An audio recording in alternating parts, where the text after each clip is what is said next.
Myftinia e Shkodër organizoi iftarin tradicional të 3 myftinive troje shqiptare, Shkodër, Prizren dhe Ulqin, një herëmëndari që forcon lidhje shpirtërore dhe bashkëpunimin mes besimtarëve dhe institucioneve islame. Në fjalën e tij, myftyi i Shkodrës Imam Sytari theksoi se Ramazani është një shkollë e madhe shpirtërore që afron zemrat, forcon solidaritetin dhe rikujton përgjegjësinë që besimtarët kanë ndaj njëri tjetrit dhe ndaj shoqërisë.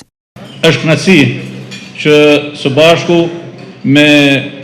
pjesëtarët e stafit të myftinisë së Shkodrës t'ju uroj mirëseardhjen. Dhe të lutem që vlerat e besimit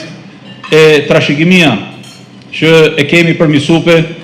të jetë një busull orientimi për gjithë secilin prej nesh. Të gjithë kemi nevojë më shumë se kur sot për vlerat e këtij islami të pastër i cili na bashkon. Jo thjesht në një sofër për të cilën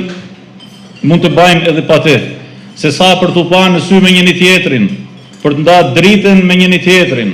për të ndarë mesazhet e harmonisë dhe vllaznisë me njëri tjetrin, dhe njëkohësisht për të rilidhur një beslidhje të fortë që na bën të gjithëve me kënë në krye të frontit për rujtjen e vlerave dhe trashëgimisë e më të mirës në këtë qytet dhe në këtë vend, përballë fortunave të ndryshme e përballë frymrave të ndryshme që vijnë dhe shkojnë në këtë vend dhe që shpesh nuk ja duan të mirën as Shkodrës e as Shqipënisë. Edhe unë besoj dhe lutem, edhe shpresoj dhe i drejtohem Allahu subhanahu wa taala me një lutje zemre, që me na forcu në këtë fe, e me na forcu në këtë vllazni, e me i rujt troje shqiptare,